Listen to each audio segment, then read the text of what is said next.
unti-unti na nagdadatingan itong mga miyembro ng defense at prosecution panel.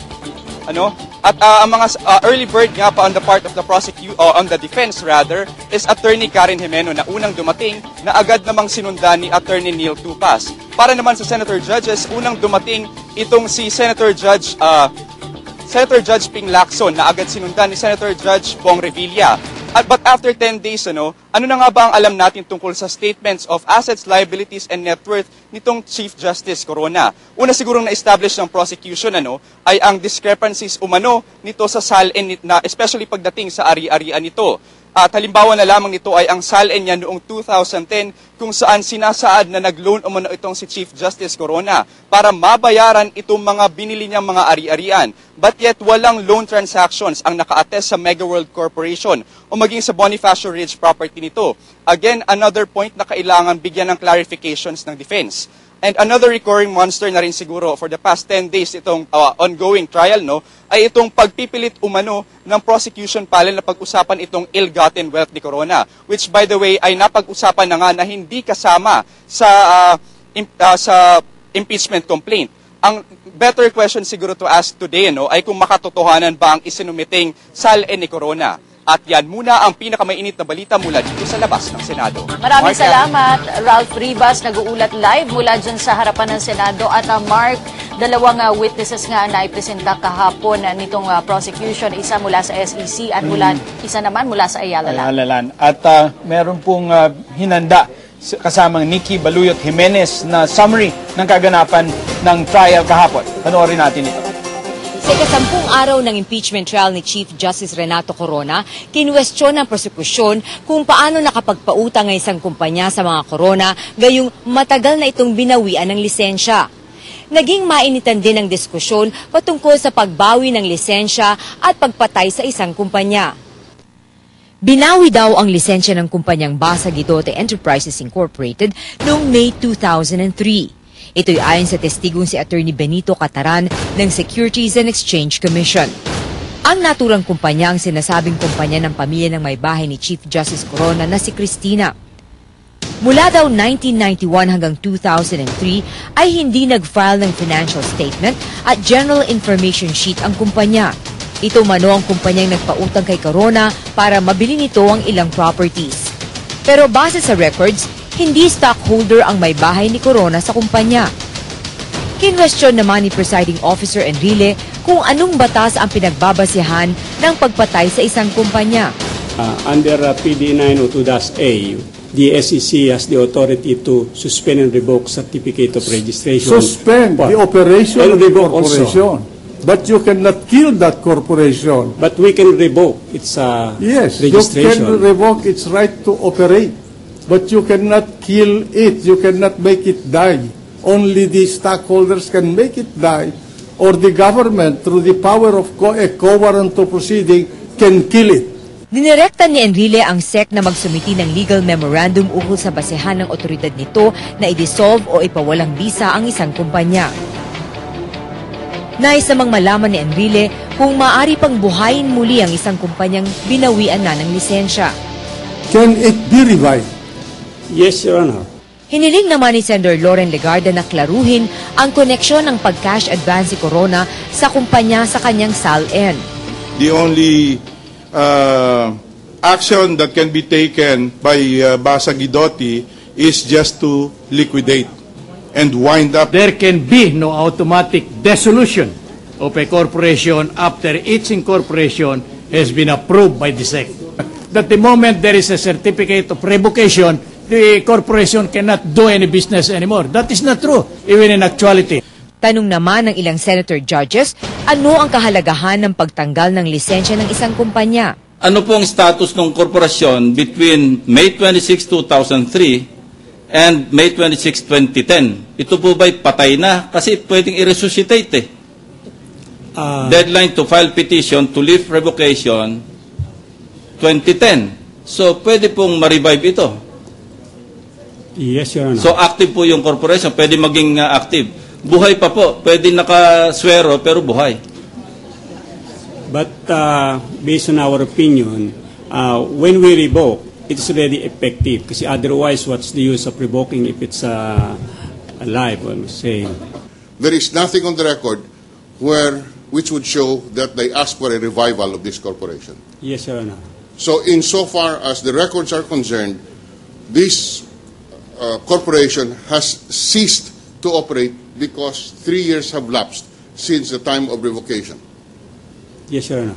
Sinabi naman ni Angara na hindi na kailangang magdebate pa ukol dito dahil maliwanag na magkaiba ang ibig sabihin ng pagkansela ng lisensya sa pagpatay sa isang kumpanya.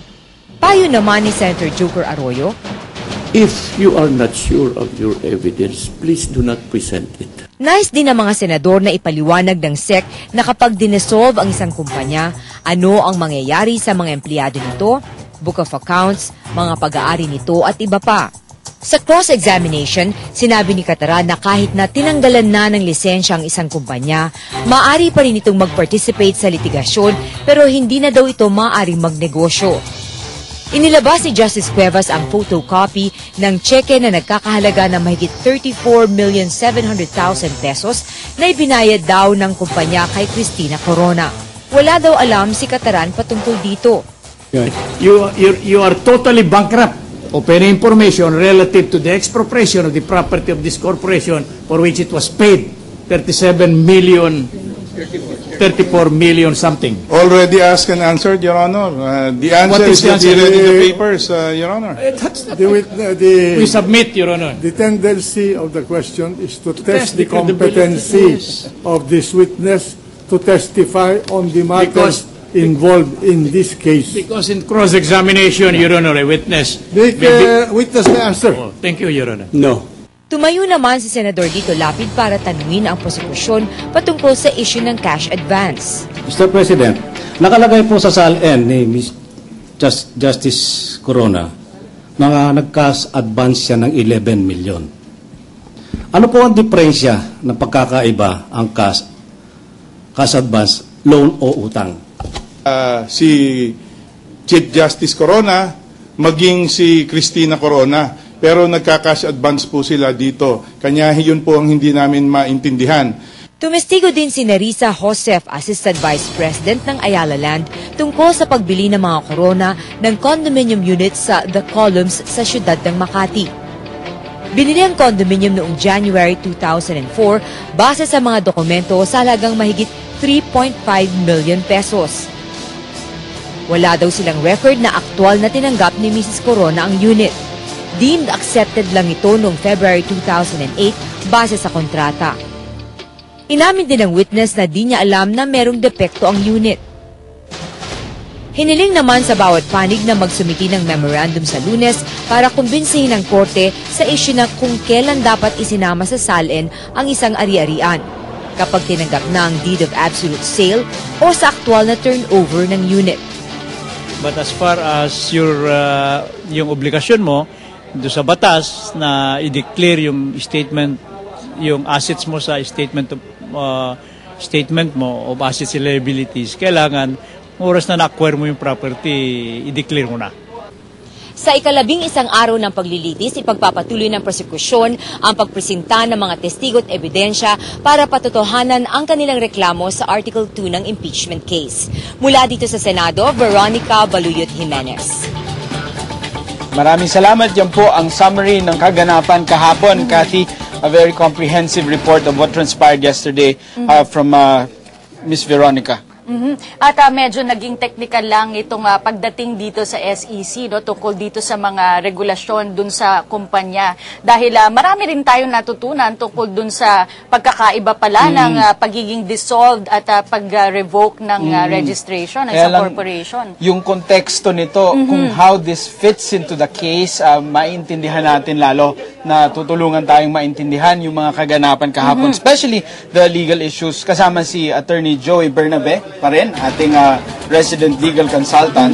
And kasama rin natin ang batang-batang profesor mula sa Min College, Carl Satinitigan. Magandang hapon sa inyo, Cathy. Oo, Attorney Joey, una paliwanag po natin. Ano nga po yung kahalagahan nung usapin kahapon ng registration versus doing business doon sa buong kaso ng prosecution? Bakit kailangan nilang ipilit yun or itanong yung mga katanungan na yun?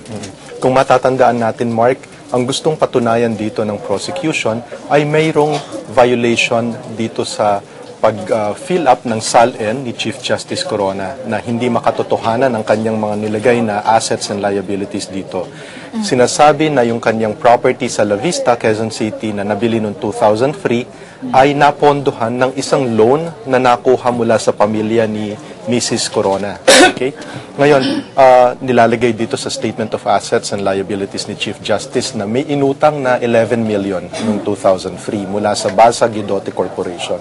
Ngayon, ang gustong patunayan ng prosecution sa pagharap ng testigo mula sa SEC, sa Securities and Exchange Commission, ay itong korporasyon na ito ay mukhang hindi naman nag-ooperate. At in fact, noong 2003, nag-issue ang Securities and Exchange Commission ng isang order na sinasabing nire-revoke na, tinatanggal na yung lisensya or Certificate of Registration ng Basa Guidote Corporation.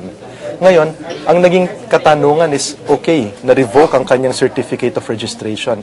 Ngunit ito ba'y nangangahulugan na hindi na siya nagtra-transact ng business? Ibig sabihin, hindi na ba siya pwedeng umutang at magpautang ng pera?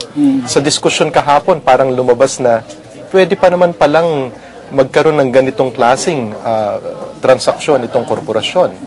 At gaya ng pinakita nga ni Justice Cuevas for the defense, in fact, meron pang natanggap na pondo na nagkakahalagang 34.7 million itong korporasyon na ito mula sa mga ari-arian na binili ng City of Government ng Manila. So sa tingin niyo po, Attorney Joey, tila hindi naging successful itong prosecution through this witness na ma-prove yung gusto nilang palabasin dito sa Article 2? Sa aking pananaw, medyo hindi ganun kaganda ang naging epekto dahil kung susuriin mo na ang objective ng prosecution ay mapakitang hindi pwedeng magkaroon ng pautang itong korporasyon, lumalabas na mukhang pwede pa rin naman pala.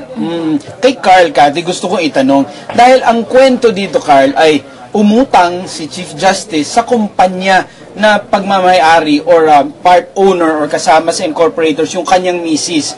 Base sa iyong experience as an entrepreneurship teacher, normal ba ito sa ating bansa? Tanggap ba ito ng ating Pilipino na pwede ka palang umutang dun sa kumpanya ng iyong misis? Meaning, do people find this offensive or immoral, improper?